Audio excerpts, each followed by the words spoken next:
আমরা যেহেতু মাধ্যমিক পরীক্ষা যে ফরম্যাটেই নাম্বার তোমরা পাবে আর কি, সেটা তো শিক্ষা দপ্তর বলেই দিয়েছে। তা যাই হোক, আমরা একটু এগোবো।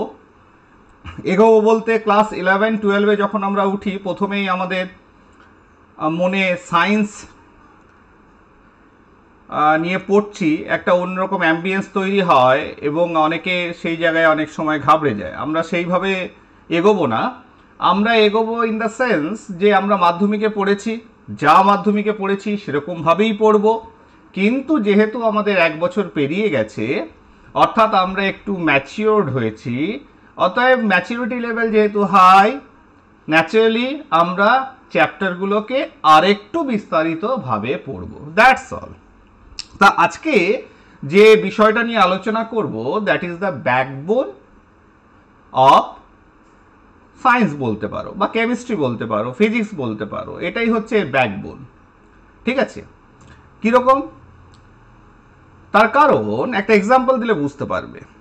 তার মানে ধরো you have hydrogen and oxygen. তোমাদের কাছে হাইড্রোজেন আছে এবং অক্সিজেন আছে। আর একটা জিনিস বলে দিই, যখনই আমরা ক্লাস 10-এর ওপরে কিছু নিয়ে আলোচনা করব, তখন আমরা ইংলিশ টার্ম কিন্তু ব্যবহার করব, বাংলায় বোঝাবো, কিন্তু টার্মসগুলো, টার্মিনোলজি যেগুলো আসছে, সেগুলো আমরা ইংরাজিতে বলার চেষ্টা করব, যাতে ভবিষ্যতে বিভিন্ন পরীক্ষা যখন দেবে, অল ইন্ডিয়া বেসিস জয়েন্ট পরীক্ষা, তখন তোমাদের কিন্তু কোনো অসুবিধা হবে না। ঠিক আছে? বুঝতেও পারবে, অথচ পরিচিতি লাভ করবে।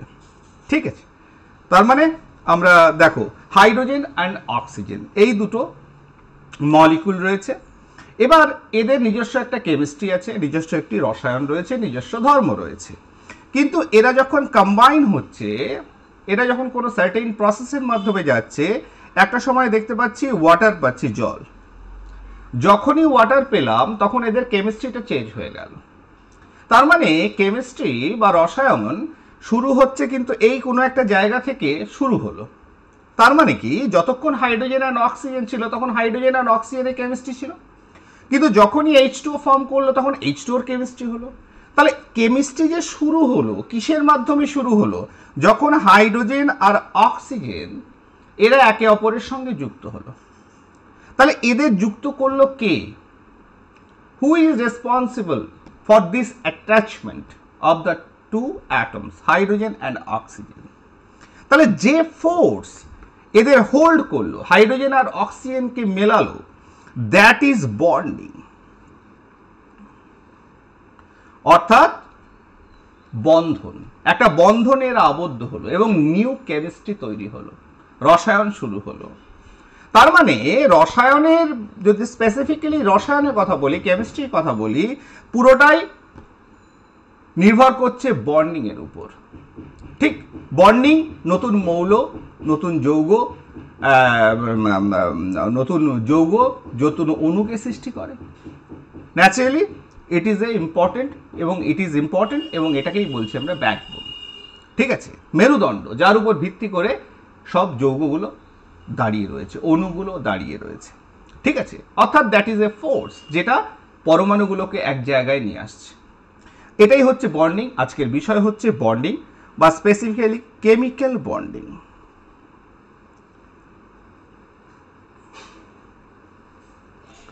বাংলায় কি বলে? রাসায়নিক বন্ধন। তাহলে এখানে স্পেসিফিক করছি রাসায়নিক, অর্থাৎ কেমিক্যাল বন্ধন। সেটা অ্যাবস্ট্রাক্ট হতে পারে, অর্থাৎ আমাদের সম্পর্কের যে বন্ধন সেটা হতে পারে, সেটা নয়। এখানে আমরা পড়ছি কেমিক্যাল বন্ডিং। তাহলে কেমিক্যাল বন্ডিং, তাহলে আমরা কি লিখতে পারি? তাহলে কেমিক্যাল বন্ডিং যা কি তৈরি করে, কেমিক্যাল বন্ডিং এর মাধ্যমে কি তৈরি হয়? কেমিক্যাল বন্ডিং, রাসায়নিক বন্ধনের যে ফলস্বরূপ যে টার্মটা আমরা ইউজ করি, সেটা যে জিনিসটা তৈরি হয়, সেটা হচ্ছে বন্ড, বন্ধন তৈরি হয়। ঠিক আছে? এই বন্ডিং এর মাধ্যমে, bonding is a phenomena, is a force, যেটা পরমাণুগুলোকে ধরে রেখেছে, যার ফলস্বরূপ আমরা এই যে আকর্ষণ বলে যারা আবদ্ধ হয়ে একটা স্টেবল, একটা সুস্থিত অবস্থা লাভ করে, সেটাকেই বলছি, যে জিনিসটার দ্বারা এটা গঠন করছে এই সুস্থিত অবস্থা, তাকে বলছি আমরা বন্ধন। তার মানে কি, এ কেমিক্যাল বন্ড বিজ্ঞানীরা কি বলছে, a chemical bond is the force, কিছুই নয়, ফোর্স, একটা বল, রাসায়নিক বন্ধন হচ্ছে একটা বল, হোল্ডিং, ধরে রাখে, টুগেদার, একসঙ্গে, টু অ্যাটমস, দুটো পরমাণুকে, অর গ্রুপ অফ অ্যাটমস, অর্থাৎ এক গুচ্ছ পরমাণুকে, ঠিক আছে, ফর্মিং, কি তৈরি করে, অ্যাগ্রিগেট অফ আয়নস, আয়নগুলোকে একসঙ্গে ধরে রাখতে পারে, অর মলিকুলার স্পিসিস, অর্থাৎ মলিকুল, অণু তৈরি করতে পারে। যেমন আমরা দেখলাম H2 প্লাস O2 থেকে তৈরি হলো 2H2, তার মানে একটা মলিকুল তৈরি হলো। এবার অক্সিজেন এবং হাইড্রোজেন দ্বারা অ্যাটমসগুলো থেকে কি তৈরি হলো, একটা মলিকুল তৈরি হলো। তাহলে কেমিক্যাল বন্ড যেটা কাছে আনছে পরমাণুগুলোকে বা একগুচ্ছ পরমাণুগুলোকে, আয়নগুলোকে, that is nothing that but a force. ঠিক আছে, যেমন ধরো আয়নগুলোকে কেমন, Na প্লাস Cl মাইনাস তৈরি করছে কি, Na প্লাস Cl মাইনাস, যেটাকে আমরা লিখে থাকি NaCl আকারে। মানে অ্যাকচুয়ালি এইটাই হচ্ছে ফোর্স, যেটা Na প্লাস Cl মাইনাসকে হোল্ড করে আছে, নট NaCl। ঠিক আছে, তার মানে কি, অ্যাগ্রিগেট অফ আয়নস আর মলিকুলার স্পিসিস যে তৈরি করছে, কি তৈরি করছে, ফোর্স, এ বল, নাথিং এলস। এবার এই যে ফোর্স, যেটাকে দেখো আকর্ষণ বল তো অল্প বেশি হতে পারে, যখন ম্যাক্সিমাম আকর্ষণ বল তৈরি হচ্ছে, যেটাকে আমি একটা নাম দিচ্ছি কি, বন্ড। বন্ডটা হচ্ছে সেই ফোর্সটার নামকরণ, যেটা একটা স্টেবল নতুন কিছু কম্পাউন্ড তৈরি করছে, নতুন কিছু স্পিসিস তৈরি করছে, যার একটা নতুন কেমিস্ট্রি তৈরি হচ্ছে। আমরা কি ধরনের এই বন্ড দেখে থাকি, এক হচ্ছে আয়নিক বন্ড বা ইলেকট্রোভ্যালেন্ট বন্ড। ঠিক আছে, তাহলে এটাকে কি বলা হয়, আয়নীয় বন্ধন বা তড়িৎযোজী বন্ধন। দু নম্বর কি হতে পারে, তোমার কোভ্যালেন্ট বন্ড, সমযোজী বন্ধন। 3 নম্বর কি হতে পারে, 3 নম্বর হতে পারে মেটালিক বন্ড, ধাতব বন্ধন। ঠিক আছে, এবার এই যে কোভ্যালেন্ট বন্ড, ঠিক আছে, অর্থাৎ সমযোজী বন্ধন বা একটা ধর্ম, সেটাকে বলছি সমযোজ্যতা, এগুলো মাধ্যমিকে পড়ে এসছো, যার মাধ্যমে সমযোজী বন্ধন তৈরি হয়, তড়িৎযোজ্যতা, যার মাধ্যমে আয়নীয় বন্ধন বা তড়িৎযোজী বন্ধন সৃষ্টি হয়। ঠিক আছে, এই কোভ্যালেন্ট বন্ড বা সমযোজী বন্ধন, সেখানে একটা স্পেশাল টাইপের বন্ধন আমরা দেখতে পাই, সেগুলো সব আমরা আলোচনা করব এক এক ধরে ধরে। ঠিক আছে, সেটা হচ্ছে কি, তোমার কোঅর্ডিনেট বন্ড,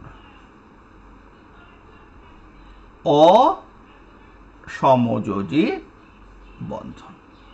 ঠিক আছে, তাহলে এর ভেতরেই আমরা এক special type of covalent bond যেটাকে বলতে পারি, সেটা হচ্ছে কোঅর্ডিনেট বন্ড বা অসমযোজী বন্ধন।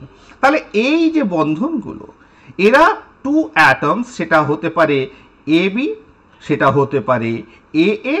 ঠিক আছে, এইগুলোকে, এই পরমাণুগুলোকে একে অপরের সঙ্গে হোল্ড করে আছে, বা আয়নগুলোকে A প্লাস B মাইনাস, এদের একে অপরের সঙ্গে হোল্ড করে আছে। তাহলে এবার বলা যায় যে এছাড়া যে মলিকুলসগুলো আছে, তাদের ভেতর কি কোনো ধরনের আকর্ষণ বল তৈরি হতে পারে? হ্যাঁ, মলিকুলসের ভেতরে, অণুর ভেতরে, দুটো পৃথক অণুর ভেতরে বা দুটো একই অণুর ভেতরে আমরা দেখতে পারি কি, তোমার দেখতে পারি ভ্যান ডার ওয়াল ফোর্স, একটা আকর্ষণ বল, সেটাকে আমরা বন্ধনের নাম দিইনি, কারণ দ্যাট ইজ ভেরি উইক, খুবই দুর্বল। তাই দুটো অণুর ভেতরে যে আকর্ষণ বল, যেটাকে আমরা ভ্যান্ডার ওয়াল আকর্ষণ বল বলি, যেটা সবসময় কাজ করছে, সেটা দুর্বল বলে এটাকে বন্ধনের নাম দিই না, তাও একটু কনসিডার মানে এখানে নিয়ে এলাম, van der wall force of attraction. ঠিক আছে, এবার সেটা নিয়ে একটু আলোচনা করব পরবর্তীকালে। 2 নম্বর হচ্ছে হাইড্রোজেন বন্ড। এটাই কিন্তু বন্ধনের নাম দিয়েছি, তার মানে এই আকর্ষণ বলটা তোমার বেশ খানিকটা তীব্র, অর্থাৎ তার একটা স্ট্যাটাস রয়েছে, যার জন্য তাকে আমরা বন্ধনের নাম দিয়েছি হাইড্রোজেন বন্ড। বাট এটা কিন্তু ওই আয়নীয় বন্ধন বা সমযোজী বন্ধন বা অসমযোজী বন্ধন, ধাতব বন্ধন, এদের থেকে কিন্তু এ অনেকটাই দুর্বল। কিন্তু এ অনেকটা বিভিন্ন যৌগের বিভিন্ন পদার্থের ধর্মের উপর প্রভাব ফেলে এই হাইড্রোজেন বন্ধন, তাই এটাকে আমরা বন্ড নাম দিয়েছি হাইড্রোজেন বন্ড। তাহলে এগুলো আমরা দেখি কিসের ভেতরে, মলিকুল অর্থাৎ অণুর ভেতরে এই ধরনের ফেনোমেনন আমরা দেখতে পাই। ক্লিয়ার, বোঝা গেল? এইবার আমরা মাধ্যমিক পর্যন্ত যে পড়ে এসছিলাম, ঠিক আছে, মাধ্যমিক পর্যন্ত কি পড়ে এসছিলাম? মাধ্যমিক পর্যন্ত যেটা পড়ে এসছিলাম যে কেন বন্ধন হয়, বন্ধনটা কেন হয়, কেন বন্ধন দ্বারা ফোর্স দ্বারা একে অপরের সঙ্গে যুক্ত হয়, সেটা হচ্ছে অষ্টক পূর্তি। ঠিক আছে, octet, to fill the octet, অর্থাৎ আউটার মোস্ট সেলে থাকবে 8টা ইলেকট্রন, বাইরের কক্ষে কটা ইলেকট্রন, 8টা ইলেকট্রন। আর ডাবলেট কোনো কোনো ক্ষেত্রে হয় খুব লো অ্যাটমিক ওয়েট যাদের রয়েছে, হালকা যারা, তাদের ক্ষেত্রে আমরা হিলিয়ামের মতো 2টো ইলেকট্রন দিয়েও আমরা আমাদের তোমার যে স্টেবল কনফিগারেশন সেটা আমরা পেয়ে থাকি। ঠিক আছে, অর্থাৎ আমরা বন্ধন তৈরি হয় অষ্টক পূর্তির জন্য, অর্থাৎ নিষ্ক্রিয় গ্যাস তার যে ইলেকট্রন বিন্যাস, ঠিক আছে, নোবেল গ্যাস ইলেকট্রন বিন্যাস লাভের জন্যই কিন্তু আমরা বন্ধন তৈরিতে অংশগ্রহণ করি। ঠিক আছে, আমরা যে ইন্টারেস্ট দেখাই বন্ধন তৈরিতে, তার পেছন কারণ হচ্ছে to get A stable electronic configuration, that is বাইরের কক্ষে 8টা থাকবে, আর যারা খুব হালকা তাদের ক্ষেত্রে 2টো লাইক হিলিয়াম। ঠিক আছে, কারণ আমরা নিষ্ক্রিয় গ্যাস যারা দেখেছি এক্সেপ্ট হিলিয়াম, বাকি সবার কিন্তু আউটার শেল ইলেকট্রনিক কনফিগারেশন যদি দেখি, আউটার মোস্ট শেলে 8টা করে ইলেকট্রন বর্তমান। তাহলে এগুলো আমাদের সব দেখো মাধ্যমিকের পড়াগুলোই পড়ছি আমরা, এখনো নতুন কিছু শিখিনি। তাহলে এবার আমরা নতুন কিছু কি শিখবো? শিখবো যে এই বন্ধনের পেছনে অষ্টক পূর্তি কিন্তু একমাত্র ইস্যু নয়, একমাত্র বিষয় কিন্তু নোবেল গ্যাস কনফিগারেশন নয়। তাহলে আসল জিনিসটা কোথায় লুকিয়ে আছে? আসল জিনিসটা লুকিয়ে আছে মিনিমাম পোটেনশিয়াল এনার্জি, তার ভেতর যে স্থিতি শক্তি বর্তমান, সেটাকে মিনিমাম অবস্থায় আনতে হবে to get A stable structure, stable configuration, stable molecule. তার মানে এখন একটা জিনিস নতুন আঙ্গিকে আমরা ভাববো, আর একটু অ্যাডভান্সড ভাববো, যে শুধুমাত্র স্টেবল ইলেকট্রনিক কনফিগারেশন আনলেই সে কিন্তু স্টেবল হচ্ছে না, তার সাথে সাথে ইন টার্মস অফ এনার্জি বা শক্তি, তার ভেতর যে স্থিতিশক্তি রয়েছে সেটাকে মিনিমাম অবস্থায় নিয়ে আসতে হবে। কারণ এনি সিস্টেম, যে কোনো তন্ত্র যাই দেখি না কেন, ঠিক আছে, তারা যে কোনো বস্তু সংস্থা হোক, তাদের ভেতর এনার্জিটা যদি মিনিমাম না হয়, শক্তিটা যদি মিনিমাম না হয়, তাহলে কিন্তু সে স্টেবল বা সুস্থিত হয় না। তার মানে কোনো যৌগ বন্ধনের মাধ্যমে কোনো নতুন কম্পাউন্ড ফরমেশন হওয়া মানেই সেখানে একটা রিলিজ অফ এনার্জি হবে, অর্থাৎ তার শক্তিটাকে যদি মিনিমাইজ করতে হয়, তাহলে কি করতে হবে? There should be a release of energy, অর্থাৎ শক্তিটাকে ত্যাগ করতে হবে। যে যত ভালো শক্তি ত্যাগ করে তার এনার্জিটাকে, তার শক্তিটাকে কমাতে পারবে, ঠিক আছে, তার পোটেনশিয়াল এনার্জিটাকে ড্রপ শক্তি কমাতে পারে, সে তত ভালো স্টেবল কম্পাউন্ড ফর্মেশন করবে, বন্ডটা তত ভালো স্ট্রং হবে, স্টেবল হবে। ঠিক আছে, এবার প্রথমে আমরা যে বিষয়টা নিয়ে আলোচনা করব that is ionic bond. Ionic bond, প্রথম যে বন্ডটা নিয়ে আলোচনা করব, বন্ধন নিয়ে আলোচনা করব, দ্যাট ইজ আয়নিক বন্ড বা আয়নীয় বন্ধন, বা এটাকে তড়িৎযোজী বন্ধনও বলা হয়। ঠিক আছে, এবার দেখো তাহলে আয়নীয় বন্ধন কিভাবে তৈরি হয়েছে একটু বলো। আয়নীয় যোজ্যতার মাধ্যমে। আয়নীয় যোজ্যতা কি? যে ইলেকট্রন গ্রহণ এবং ত্যাগের মাধ্যমে ফার্স্ট স্টেপে আমরা আয়ন ফর্মেশন করি। ঠিক আছে, এবার যে এক্সাম্পলটা সবাই আমরা প্রথমেই নিয়ে থাকি, দ্যাট ইজ সোডিয়াম ক্লোরাইড। এটা কি তৈরি করে? Sodium chloride. ঠিক আছে, সোডিয়াম ক্লোরাইড প্রথম এক্সাম্পল আমরা দেখব। তাহলে সোডিয়াম ক্লোরাইডের ক্ষেত্রে যদি দেখি, তাহলে গ্যাসীয় অবস্থায় সোডিয়াম পরমাণু সলিড অবস্থায় রয়েছে, কিন্তু আমরা যাই পড়েছি না কেন, ইলেকট্রন যখন আমরা পর্যায় সারণী পড়েছিলাম, তখন পর্যায় সারণীতে দেখেছিলাম যে এরা ইলেকট্রন গ্রহণ বা ত্যাগ করার ক্ষমতা ইন গ্যাসিয়াস স্টেট আমরা বলেছিলাম। যাই হোক, সেটা আমরা পরে আসবো পরে এক এক করে।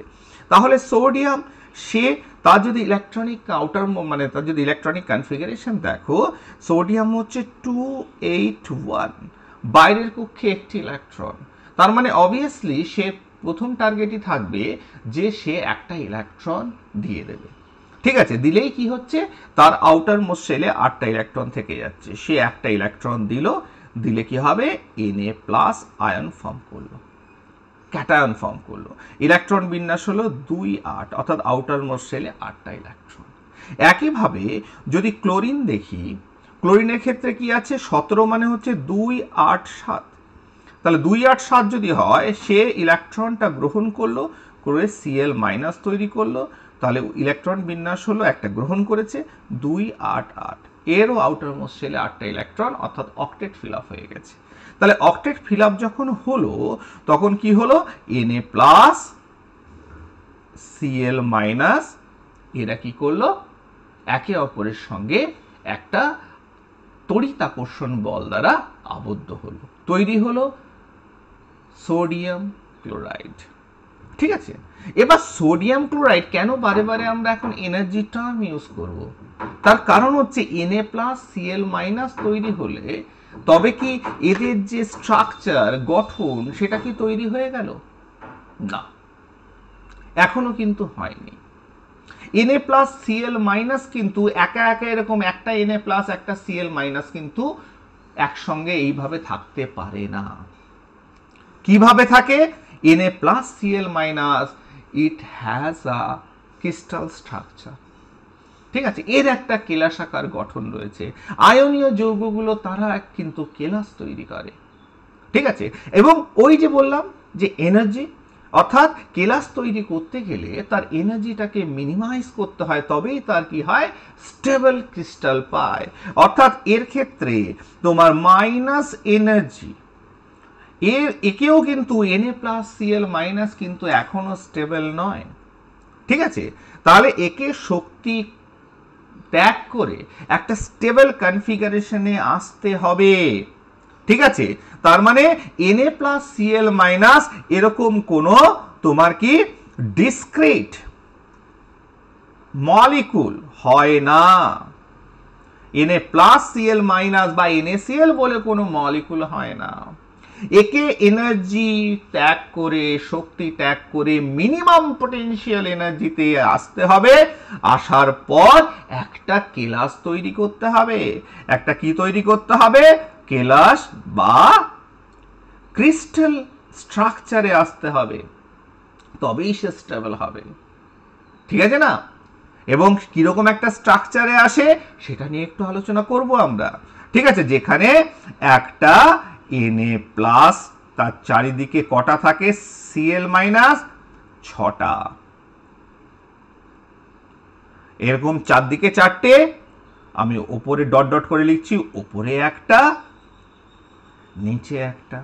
এইভাবে একটা Na প্লাসের সঙ্গে 6টা আশেপাশে Cl মাইনাস থাকে, আবার একটা Cl মাইনাসের চারিদিকে 6টা Na প্লাস থাকে, নিয়ে একটা অক্টাহেড্রাল স্ট্রাকচার তৈরি করে।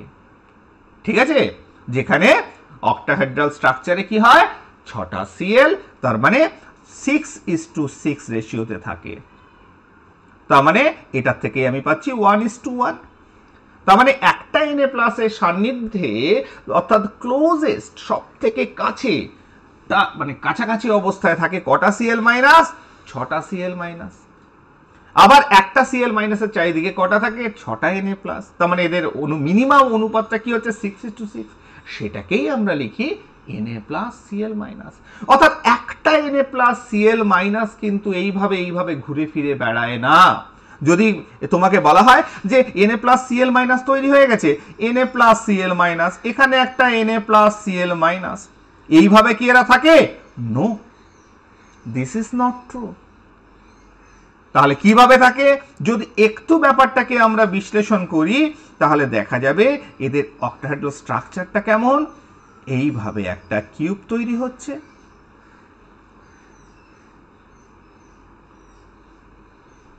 ঠিক? এই কিউবের ঠিক মাঝখানে থাকে Na প্লাস। কি থাকে? Na plus. ঠিক আছে, Na প্লাসের সঙ্গে কি থাকে? Cl minus.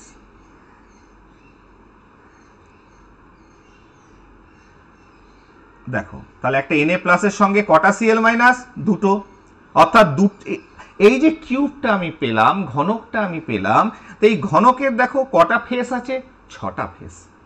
তাহলে দেখো Na plus NaCl, Na plus Cl minus যে লিখে আমি ছেড়ে দিলাম তা নয়, সেখান থেকে ও এই স্টেবল স্ট্রাকচার তৈরি করছে।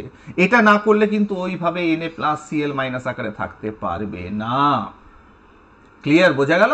তাহলে ওখান থেকে যদি এই স্ট্রাকচারে আসে, তাহলে তাকে কি করতে হয়? মাইনাস এনার্জি, শক্তিকে ছাড়তে হয়। তার মানে যে যত ভালো শক্তি ছেড়ে তার পোটেনশিয়াল এনার্জিটাকে ড্রপ করতে পারবে, সে তত ভালো আয়নীয় যৌগ তৈরি করবে, আয়নীয় বন্ড তত ভালো ফর্ম করবে। তার মানে শুধুমাত্র অক্টেট পূর্ণ করে Na প্লাস Cl মাইনাস আয়নীয় যোজ্যতার মাধ্যমে বা আয়নীয় বন্ধন তৈরি করে এরা আকর্ষণ বলে আবদ্ধ হলো, শুধু তাই নয়, that is not the sole condition. ওটা শুধু হবে না, তার সঙ্গে ওকে যে কেলাস তৈরি করতে হবে, একটা স্টেবল ক্রিস্টাল স্ট্রাকচার, সেইটা যতক্ষণ না হচ্ছে ততক্ষণ কোনো লাভ নেই। এবং সেটা করতে গেলেই এনার্জি রিলিজ করতে হবে, কারণ মিনিমাম পটেনশিয়াল এনার্জিতে তাকে আসতে হবে। ঠিক আছে, তাহলে আমি আরেকটু, যদি তোমরা আশা করি যদি বুঝতে না পারো, তাহলে আমরা পরবর্তীকালে আমরা কিন্তু 3 ডাইমেনশনাল স্ট্রাকচার দেখালেই কিন্তু বুঝতে পারবে, বা সব থেকে ভালো আমরা এখানে আলোচনা করব এই ধরনের সলিড ক্রিস্টাল স্ট্রাকচার নিয়ে আলোচনা করব। কিন্তু আলোচনাটা আরো বিস্তারিতভাবে হবে যখন সলিড স্টেট পড়বো ইন ক্লাস 12। সেটা একটা বিষয় রয়েছে, চ্যাপ্টার রয়েছে, যেখানে শুধুমাত্র সলিডের স্ট্রাকচার নিয়ে আমরা অ্যানালাইজ করব। তার মানে কি এখানে করব না? এখানে হ্যাঁ করব, কারণ এগুলো তো বুঝবে, তোমাদের ম্যাচিওর ব্রেন, বলেছি না ক্লাস 10 থেকে 1 বছর হয়ে গেছে, ন্যাচারালি ম্যাচিউরিটি বেড়েছে, পারবো। তার মানে কি হচ্ছে, এবার আমরা কিন্তু 11 সায়েন্সে পড়ছি, এটা গম্ভীর ব্যাপার ওরকম কিছু নয়, কিন্তু আমরা 10-এ পড়ি, 10 থেকে একটু সিনিয়র হয়েছি, ব্যাস। তাহলে দেখো, তেমনি দেখো এই যে কিউবটা রয়েছে, এটা যদি সোডিয়াম ক্লোরাইডে এই ধরনের কোনো বাক্সের মতো স্ট্রাকচার হয়, তাহলে প্রত্যেকটা Cl মাইনাস কোথায় আছে? প্রত্যেকটা ফেসের মাঝখানে রয়েছে। তাহলে ওপরে একটা ফেস আছে, সেখানেও Cl মাইনাস রয়েছে। আবার নিচে একটা ফেস রয়েছে, সেখানেও Cl মাইনাস রয়েছে। ঠিক আছে, তাহলে কটা Cl মাইনাস হলো? 4টে Cl মাইনাস। তাহলে এদিকে একটা ফেস আছে, এই ফেসটাকে, ঠিক আছে, তাহলে এখানেও Cl মাইনাস আছে। আবার তুমি বলবে যে স্যার পেছন দিকেও তো একটা ফেস রয়েছে। হ্যাঁ, পেছন দিকেও ফেস আছে, সেখানেও একটা Cl মাইনাস রয়েছে। তাহলে দেখো কটা Cl মাইনাস হলো, এটাকে যোগ করে দিই, ঠিক আছে, তাহলে কটা সিএল মাইনাস হলো? ছটা ফেসে, ছটা ফেসের মাঝখানে, ঠিক আছে, ছটা চারিদিকে যে ফেস রয়েছে, তল রয়েছে, ছটা তলের মাঝখানে ছটা সিএল মাইনাস, আর মাঝখানে একটা এনএ প্লাস। তাহলে এনএ প্লাসের সঙ্গে কটা সিএল মাইনাস যুক্ত হয়ে আছে? ছটা সিএল মাইনাস যুক্ত হয়ে আছে। এবার প্রশ্ন হচ্ছে যে সিএল মাইনাসের সঙ্গে কি ছটা এনএ প্লাস যুক্ত হয়ে আছে? হ্যাঁ আছে। কিভাবে যুক্ত হয়ে আছে? কিভাবে যুক্ত হয়ে আছে দেখো, এ সিএল মাইনাসের সঙ্গে প্রত্যেকটা ধারের কোণাতেও এনএ প্লাস আছে। আমি যদি এটাকে অন্য কালার ইউজ করি তাহলে বুঝতে পারবে। তাহলে মাঝখানে আছে এনএ প্লাস, আর প্রত্যেকটা এজ বা ধারের মাঝখানে আছে এনএ প্লাস।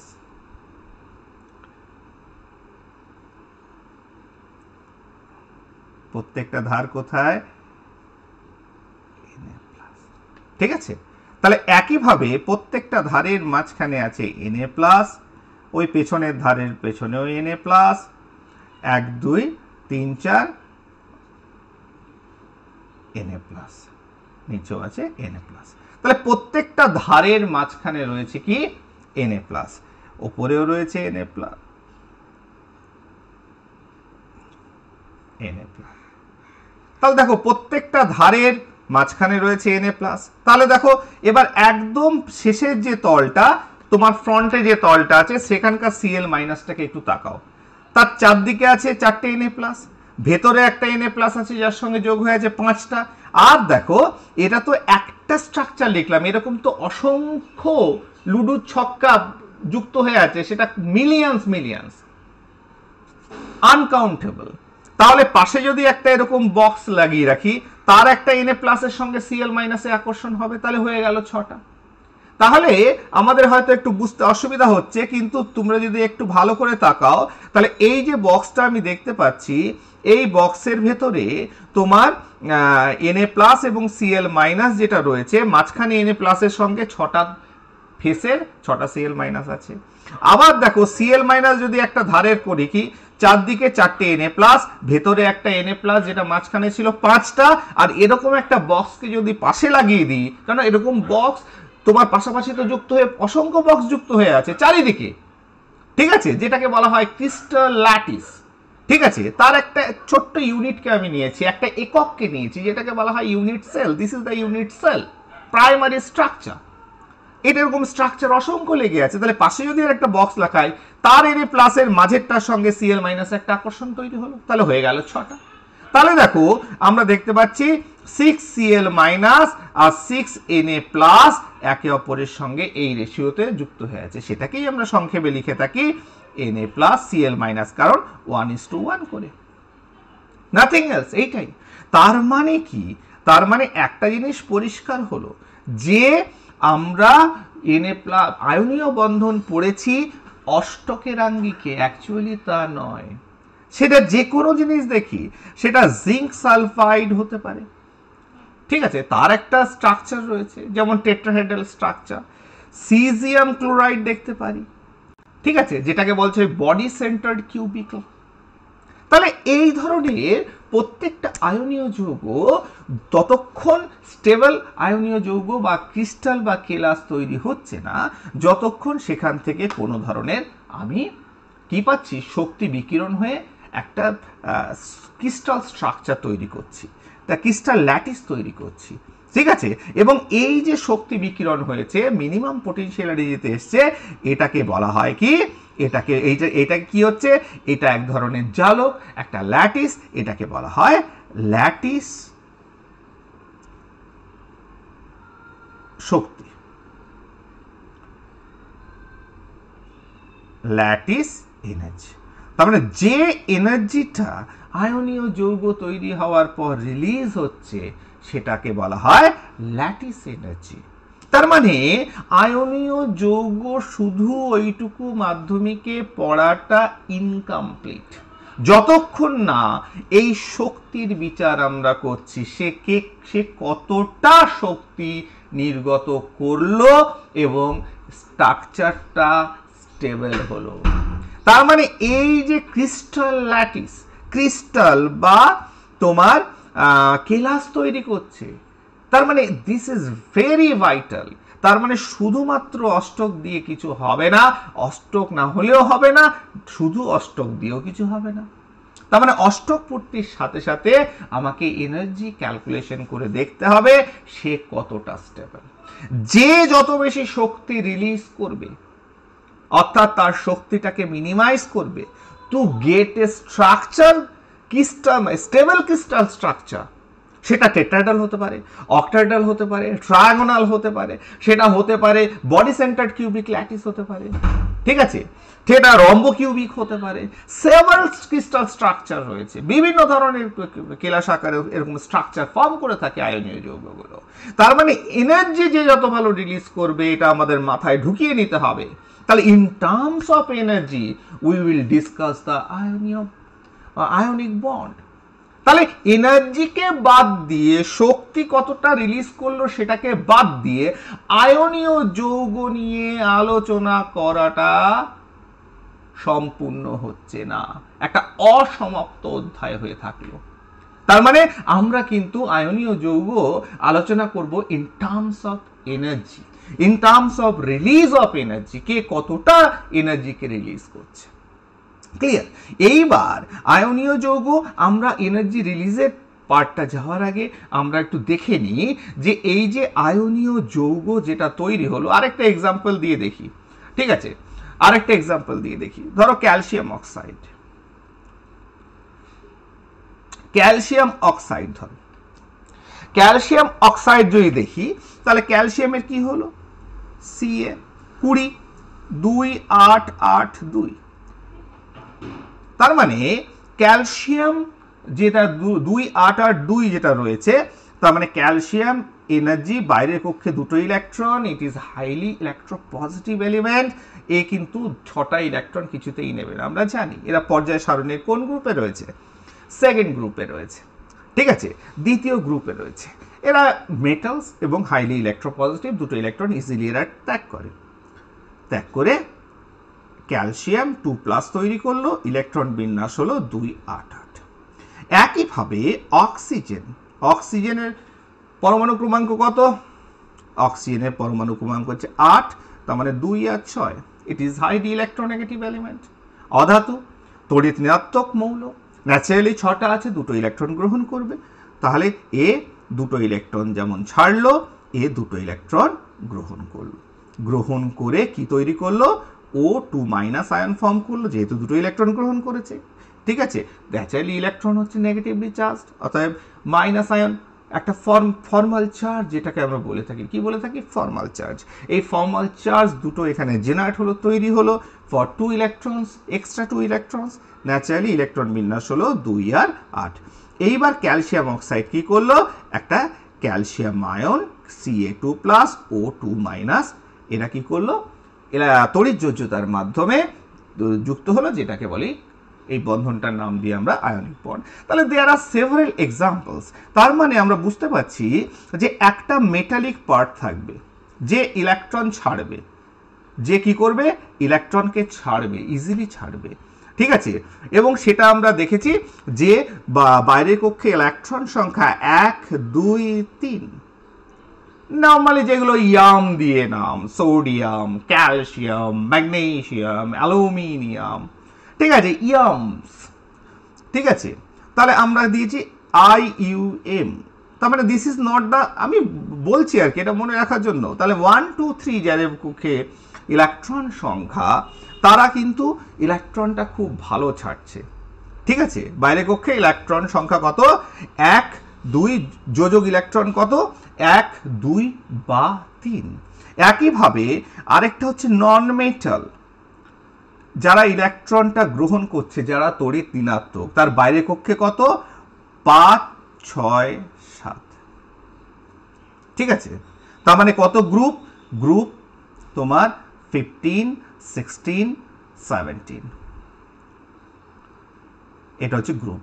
আর এটার গ্রুপ কত, 1 2 13, এই গ্রুপ 1 2 এবং 13, ঠিক আছে। তারা ইলেকট্রন ভালো ছাড়ছে, আর যারা হচ্ছে 15 16 17, তারা ভালো ইলেকট্রন গ্রহণ করছে। তাহলে কি এইখানে আমরা গ্রুপ দিয়ে কি শুধু বিচার করব যে এরা ভালো ইলেকট্রন ছাড়বে, এরা ভালো ইলেকট্রন গ্রহণ করবে, এদের বাইরে কক্ষে 1 2 3 ইলেকট্রন আছে, সহজে ছেড়ে দিচ্ছে, ছাড়লে তার ভেতরের কক্ষটা অষ্টক পূর্ণ হয়ে থাকছে, আর যাদের বাইরে কক্ষে 5 6 7 আছে তারা ইলেকট্রন ভালো গ্রহণ করছে, করলেই অষ্টক সেই যে কক্ষে গ্রহণ করছে সেই কক্ষে অষ্টক ফিল আপ হয়ে যাচ্ছে। এবার প্রশ্ন তো প্রচুর রয়েছে, বলে স্যার 1 2 লিখলেন, 13 লিখলেন কেন, 3 কেন লিখলেন না?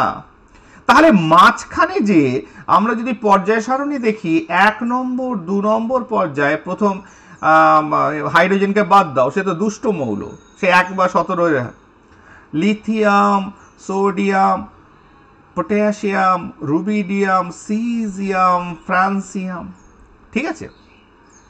তারপরে এখানে কে রয়েছে, beryllium, magnesium, strontium, barium, radium, এদের কথা লিখলেন।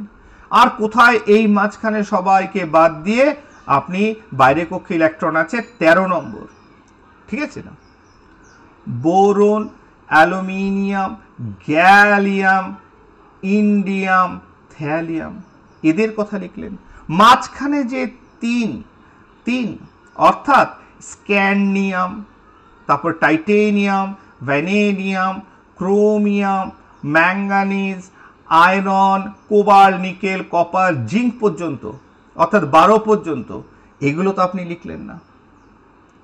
তার কারণ মাঝখানে যে মৌলগুলো রয়েছে, অর্থাৎ যাদের আমরা ট্রানজিশন এলিমেন্ট বলে থাকি, they are the D block elements.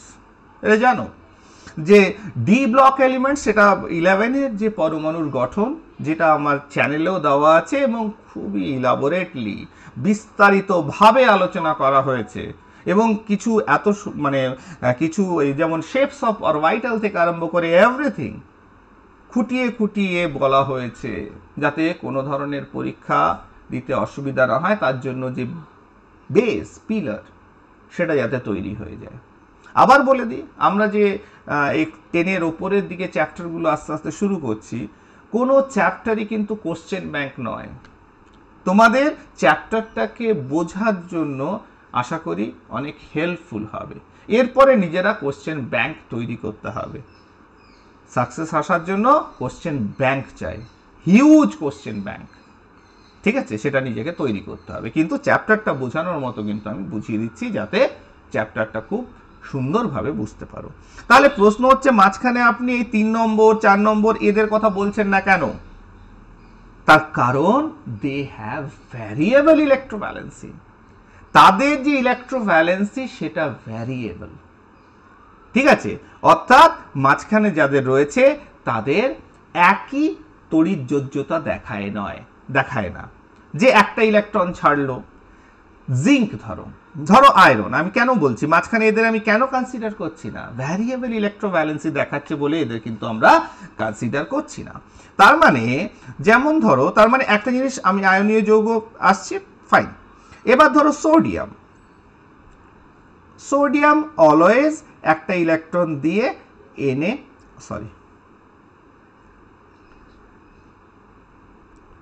Na plus তৈরি করলো, কারণ এর ইলেকট্রন বিন্যাস হচ্ছে 2 8। আমি একটু স্পেসিফিক করে দিই, হ্যাঁ দাঁড়াও, 2 8।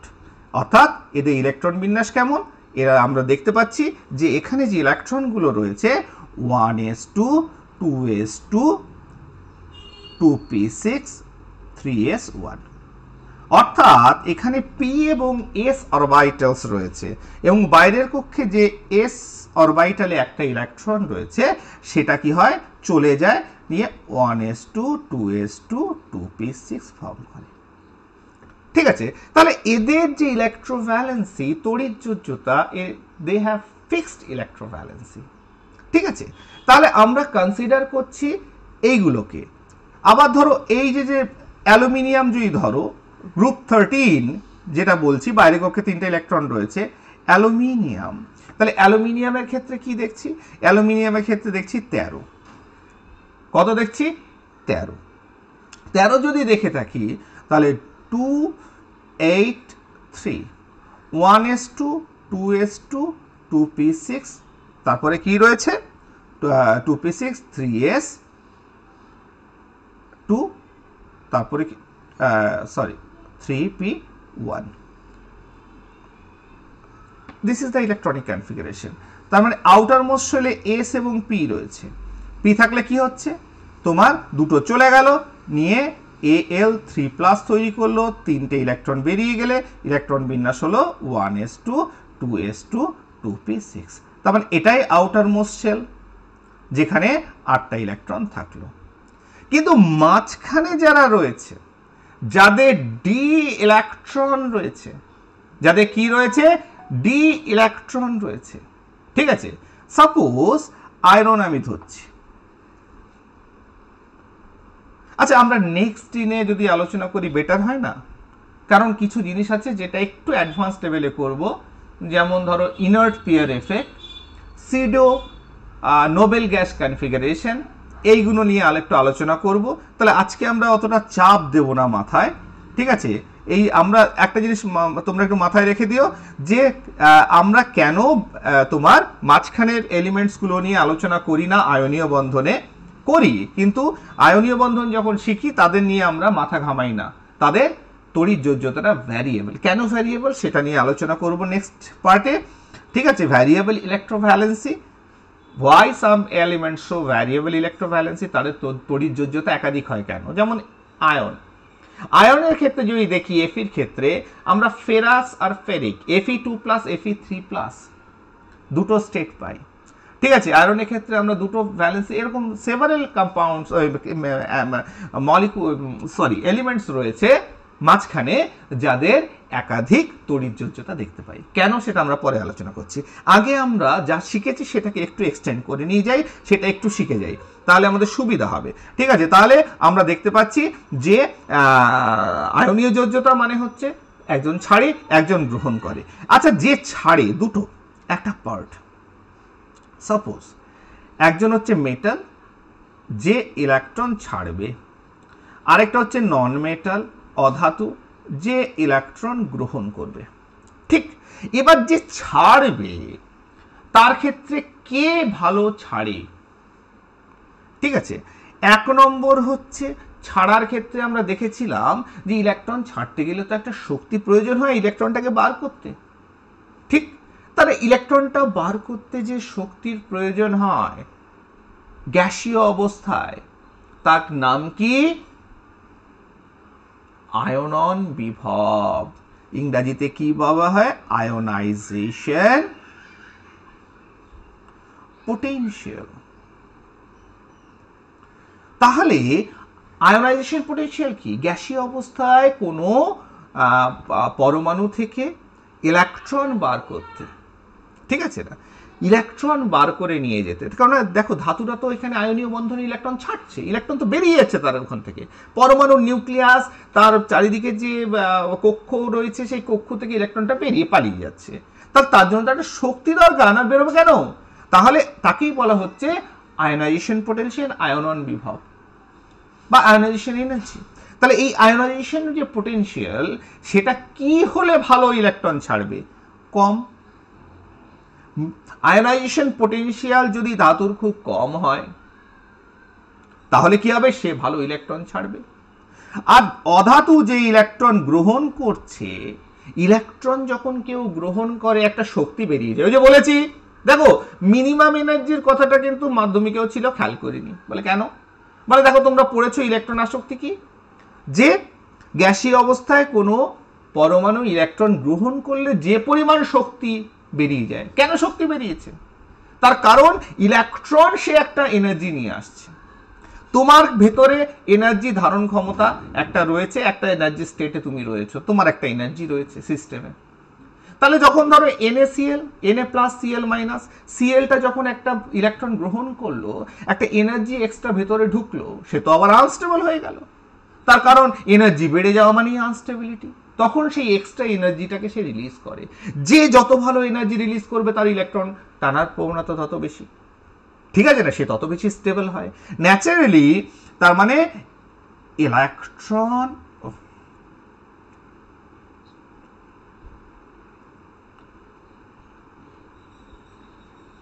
ইলেকট্রন অ্যাফিনিটি, অর্থাৎ ইলেকট্রন আসক্তি তার বেশি হতে হবে। যে যত বেশি ইলেকট্রন আসক্তি রয়েছে, এটা এই সেন্সেও আমরা মনে রাখতে পারি, অর্থাৎ এনার্জি যত বেশি রিলিজ হবে তত সে ভালো ইলেকট্রন গ্রহণ করবে। এবার আয়োনাইজেশন পোটেনশিয়াল যদি একটা গ্রুপে দেখি, একটা শ্রেণীতে দেখি, তাহলে আমরা দেখতে পাচ্ছি আয়োনাইজেশন পোটেনশিয়াল যত নিচের দিকে নামবো তত তার আকার বড় হচ্ছে। কেন আকার বড় হয়? Because the extra shell is adding, ঠিক আছে না? অর্থাৎ নতুন কক্ষ যোগ হচ্ছে প্রত্যেকটা পর্যায়কে যখন ক্রস করছে ইন এ গ্রুপ। তার মানে sodium, potassium, rubidium, caesium, francium তত আকার বড় হচ্ছে, কারণ একটা করে শেল অ্যাড হচ্ছে। তার যদি ইলেকট্রনিক কনফিগারেশন দেখি, তাহলে আকার যদি বড় হয় ইলেকট্রন ধরে রাখতে কষ্ট হবে, অনেক দূরে চলে যাবে। ইলেকট্রোস্ট্যাটিক ফোর্স অফ অ্যাট্রাকশন সেটা উইক হয়ে যাবে, প্রোভাইডেড যে পরমাণু ক্রমাঙ্ক বাড়বে। যত নিচের দিকে নামবো পরমাণু ক্রমাঙ্ক বাড়ছে, ঠিক আছে, পজিটিভ চার্জ বাড়ছে, নিউক্লিয়ার চার্জ বাড়ছে, কিন্তু এত দূরে চলে যাচ্ছে শেল অ্যাড হওয়ার জন্য তার আকর্ষণ লুজলি বা ইলেকট্রনটা অনেক হালকাভাবে ধরে রাখছে। ন্যাচারালি তার আয়োনাইজেশন পোটেনশিয়ালটা কম হবে। তার মানে 2 নম্বর হচ্ছে যত আকার বাড়বে, আকার বড় হতে হবে। তার মানে ক্যাটায়নের সাইজ যদি যত ভালো হবে, যত বড় হবে, তার আয়োনাইজেশন পোটেনশিয়াল কম হবে, তত ভালো সে ইলেকট্রন দেবে। একইভাবে এদের ক্ষেত্রে একই কথা বলবো, আকার যত কম হবে, কম হলে কি হবে? তার নিউক্লিয়াসটা ইলেকট্রনের কাছে থাকবে, তত ভালো তাকে টানবে, টেনে একটা স্টেবল তোমার কনফিগারেশন পাবে এবং তত ভালো এনার্জি রিলিজ করবে। তাহলে এটা হচ্ছে শর্ত, বেসিক ক্রাইটেরিয়া কিসের জন্য? তোমার আয়নীয় বন্ধন তৈরি হওয়ার জন্য। বলে এছাড়া আছে কি কিছু ক্রাইটেরিয়া আছে? অর্থাৎ তাদের উপর যে পজিটিভ বা নেগেটিভ আধানের পরিমাণ, অর্থাৎ একটা প্লাস, কেউ 2টো প্লাস, কে ভালো একটা প্লাস করবে, কে ভালো 2টো প্লাস করবে যাদের যদি আকার কাছাকাছি থাকে। তাহলে এটার জন্য আমরা একটু পরে আমরা ফাজানস রুল, ফাজানের যে নিয়ম রয়েছে সেই ফাজানের নিয়ম পড়ব। সেখানে কিন্তু ব্যাপারটা আরো পরিষ্কার হবে যে আয়নীয় বন্ধন যে তৈরি হচ্ছে, ভালো কথা, কত ভালো আয়নীয় বন্ধন তৈরি হবে সেটা ফাজানের সূত্র থেকে, অর্থাৎ পোলারাইজেশন থেকে, polarisation of cation, polarisation of anion, সেখান থেকে আমরা কিন্তু জানতে পারবো যে এখানে ফাজান কি কথা বলে গেছে। ঠিক আছে, সেখান থেকে সেই বিষয়টা আমরা জানতে পারবো। অর্থাৎ এই দুটো শর্তর বাইরেও আর কোন কোন শর্তে আয়নীয় বন্ধন ভালো তৈরি হয় সেটা এরপরে আমরা জানবো।